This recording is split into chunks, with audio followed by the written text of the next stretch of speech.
प्रिय मित्र जैन सिंह की आशा करता हूँ कि आप स्वस्थ हैं, आप मस्त हैं, आप प्रभु के कार्य में व्यस्त हैं। प्रियो, आप प्रार्थना का जीवन जी रहे हैं और प्रार्थना करते हैं तो परमेश्वर आपके कार्यों को करने में कभी भी देरी नहीं करेगा। अगर आपकी प्रार्थना का जीवन सही नहीं है तो प्रियो, कई बार कार्य बन जाते हैं, लेकिन आपको प्रार्थना करना ही होगा। मैं कह रहा हूँ क्योंकि प्रार्थना ही जीवन है।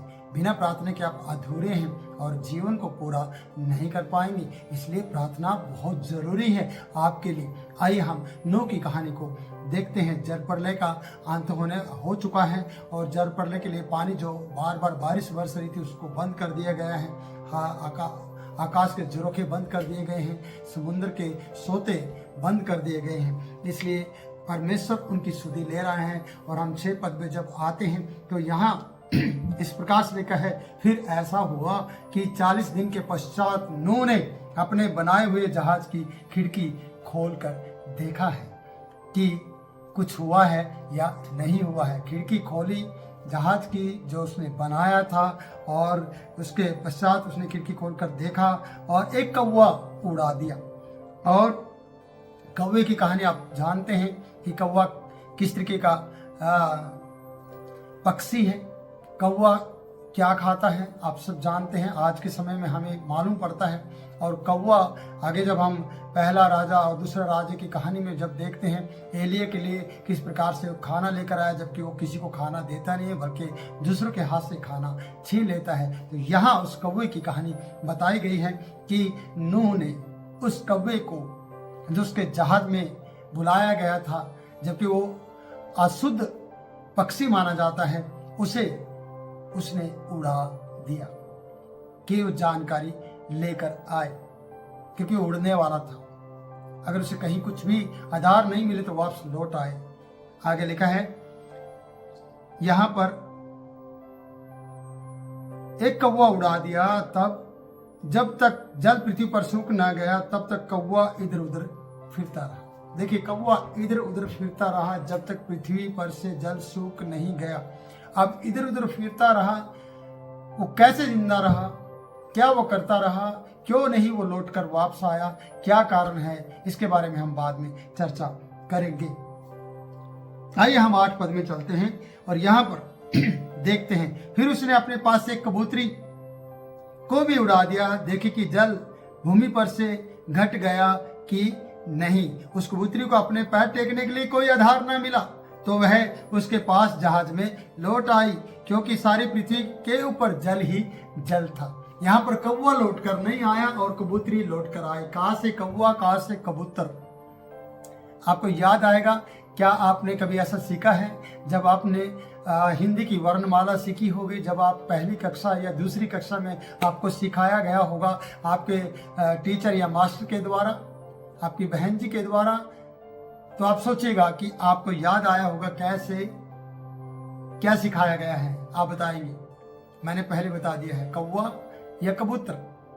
कौवा का नाम नहीं लिया जाता, कैसे कबूतर जरूर लिया जाता है, क्योंकि कबूतर एक पवित्र पक्षी माना जाता है, इसलिए उसका नाम उन किताबों में भी पाया जाता है कि बच्चों को उस अक्षर के द्वारा कैसे कबूतर, उस पवित्र पक्षी का तस्वीर उसके जीवन में बने और वो इस पहले अक्षर को सीख सके। कैसे कबूतर, कैसे कौवा कभी नहीं बताया गया है। कौवा लालची बताया गया या कौवे की चालाकी बताई गई है। ये कौवा पत्थर उठाकर पानी के लिए पीछे भागता है और पानी को किस तरीके से ऊपर ले आता है, वो ऐसा बताया गया कि वो पानी को भी नहीं छोड़ता है। तो मीट मछली किस तरीके से छोड़ेगा, सड़ा गला मांस किस तरीके से छोड़ेगा। तो मैं आपको बताना चाहता हूँ कौवा क्यों नहीं लौट कर आए। यहाँ पर नहीं लिखा है प्रियो, मैं अंदाजा लगाता हूँ, आप मुझे गलत ना समझे। मैं ऐसा कहना चाहता हूँ कि कौवा अशुद्ध पक्षी में से एक पक्षी है और वो लौट कर नहीं आया, क्योंकि मालूम है आपको कि कितने प्राणी मारे गए हैं, कितने जानवर मारे गए हैं जो जहाज में नहीं गए। उनकी लाशें पानी पर तैर रही होंगी और कौवा उन लाशों पर बैठकर मजे से खा रहा होगा जब तक पानी घट न गया, क्योंकि वो सड़ा गला मांस खाना पसंद करता है। और इस तरीके से कौवा अपना आधार उन भैंस पर या उस जानवरों पर बैठकर जो मारे गए थे उनके शरीर पर बैठकर उन्हीं पर बैठा हुआ खा रहा था और उन्हीं के साथ तैर रहा था। उसने वो संगति छोड़ दी थी नूह की। उसने उन पशुओं और जानवरों की संगति से बाहर आ गया था जो जहाज में सुरक्षित थे, लेकिन वो सड़ा गला मांस खाने के लिए इधर उधर भटकता रहा और कभी लौटकर नहीं आया। और कबूतरी जो उड़ाई गई वो लौटकर वापस आ गई, क्योंकि उसको पांव रखने के लिए जगह नहीं मिली। अब इन दोनों का अंतर आप देखिए, कौवा क्यों नहीं लौट कर आया और कबूतरी क्यों लौट कर आ गए, क्योंकि उसे आधार नहीं मिला। बहुत से विश्वासी जो अच्छे होते हैं, अगर वो गलती कर जाते हैं, अगर इधर उधर घूमे भी फिरे भी, अगर उन्हें कोई आधार और कोई सही जगह ना मिले तो फिर वो लौट कर वापस आते हैं और अपनी जगह पर उसी जहाज में ठिकाना पाते हैं, जब तक उनका अगुआ उन्हें विदा ना करे। नूह जब तक इन्हें विदा नहीं करेगा तो प्रियो तब तक ये जाएंगे नहीं। इसलिए कौवे को विदा नहीं किया गया। कौवे को रिपोर्ट या वहाँ की खबरी या जो भी खुशखबरी है, पानी घटा है या नहीं घटा है, वो लौट कर आकर बताना था, लेकिन कौवा लौट कर नहीं आया। सड़ा गला मांस खाता रहा, इधर उधर भटकता रहा, फिरता रहा, क्योंकि उसके बारे में लिखा है ऐसा कि वो घूमता रहा। उसे आधार, क्यों कबूतरी को आधार नहीं मिला, क्या कौवे को आधार मिल गया? नहीं, उसने अपना जीवन उन सड़े गड़े गले मांसों को खाने में बिताए। आज बहुत से विश्वासी जब परमेश्वर का आराधना और परमेश्वर की संगति छोड़कर भागते हैं ना प्रियो, तो वो सड़ी गली चीज़ों को खाना पसंद करते हैं और इधर उधर भटकते रहते हैं। और जब इधर उधर वो भटकते रहते हैं तो मैं कहना चाहता हूँ कि उनका कोई अपना आधार नहीं होता। जैसे मैं अक्सर बोलता हूँ कि एक बंदर की अपनी ढाल नहीं है, एक बंदर का कोई अपना पेड़ नहीं है। वो कोई भी पेड़ पे चढ़ सकता है, वो किसी भी घर पे छापा मार सकता है, किसी के भी बाल फाड़ सकता है, किसी को भी नोच सकता है, किसी के हाथ में कुछ खाना वाना देखकर उससे छीन सकता है, क्योंकि उसका अपना कुछ भी नहीं है। तो मेरे प्रियो, मैं ये कहना चाहता हूँ कि कौवे का में भी यही फर्क पड़ता है कि कौवा भी किसी के हाथ से कुछ भी छीन सकता है। इसमें आधार ना मिलने पर भी उसने मरे हुए उन पशुओं को अपना आधार मान लिया। बहुत से लोगों ने, बहुत से विश्वासियों ने मरी हुई चीज़ों को अपना आधार माना हुआ है और मरी हुई कलीसियाओं को अपना जीवित कलीसिया मान लिया है। मरे हुए पास्टरों को, सेवकों को उन्होंने अपना पास्टर मान लिया है, कारण कि वो आत्मा से मरे हुए लोग हैं और ये लोग उनको ज़्यादा पसंद करते हैं, उन्हें नोच नोच कर खाने के लिए तैयार रहते हैं। वो उन्हें जीवन की रोटी समझते हुए उनके पीछे चलना शुरू करते हैं। तो मैं आपसे ये कहना चाहता हूँ प्रियो कि आप लोगों को लौट कर जाना चाहिए। ये लौट कर इसलिए जाना चाहिए कि आपको सही आधार नहीं मिला, जैसे कि कबूतरी लौट कर वापस आई है, पर कौवे को आधार नहीं मिला, फिर भी वो भटकता रहा। भटकने वाले लोगों में से आपको कभी भी नहीं होना है, क्योंकि आपको परमेश्वर ने अपने लिए बचाया है, इस पृथ्वी पर बढ़ोतरी करने के लिए बचाया है। कौवे को भी बचाया और कबूतरी को भी बचाया, नूह को बचाया, नूह के परिवार को बचाया और जानवरों को भी बचाया, जिसमें जिक्र आता है, जिसकी हम कहानी पढ़ते हैं। तो अपने मकसद के लिए और पृथ्वी पर बढ़ने के लिए, फूलने और फलने के लिए परमेश्वर ने बचाया प्रियो, इसलिए नहीं कि वो भटकते हुए फिरते रहे। हम कई बार अपने जीवन को इस प्रकार से भटकाते हैं और वापस नहीं लौट कर जाते, जबकि हमारे पास कोई आधार नहीं है। हम सड़ा गला मांस खा रहे हैं और उन मरे हुए मुर्दों के साथ अपना जीवन जी रहे हैं। जब एक व्यक्ति ने कहा, प्रभु मैं तेरे पीछे होना चाहता हूँ, पर पहले मैं अपने पिता को गाड़ आऊँ, तब यीशु मसीह ने उससे कहा, मुर्दों को मुर्दे गाड़ने दे। क्योंकि अगर आप मुर्दों की चिंता कर रहे हैं और मरने दम तक की आपको चिंता है, तो प्रियो आप आगे नहीं बढ़ सकते हैं। हाल पर हाथ रख के आप यीशु के पीछे नहीं चल सकते हैं। तो वचन ये बता रहा है कि आपको आधार की जरूरत है। आधार यीशु मसीह है, जिसकी नींव यीशु मसीह हो, चट्टान पर जिसने अपना घर बनाया हो, वो कभी भी गिर नहीं सकता और कभी भी अपने आप को वो कमजोर नहीं महसूस कर सकता, कारण उसकी नींव, उसका घर चट्टान पर बना है और चट्टान यीशु मसीह है।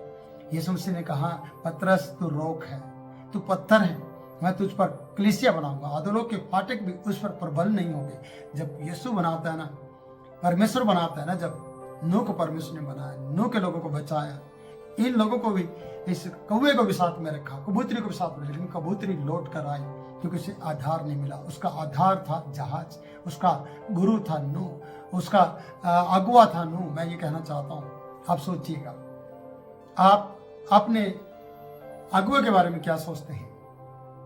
आप एक बार निकले मौज मस्ती करने के लिए, आपको आज़ाद कर दिया गया और आप चले गए और उसके बाद लौट कर नहीं आए। क्यों नहीं आए? क्योंकि आप आज वो काम कर रहे हैं जो कौवा कर रहा है। आज कबूतर की तरह आपके पास कोई भी है ना आधार नहीं था, लेकिन आधार इसने अपने ही जहाज को लिया है।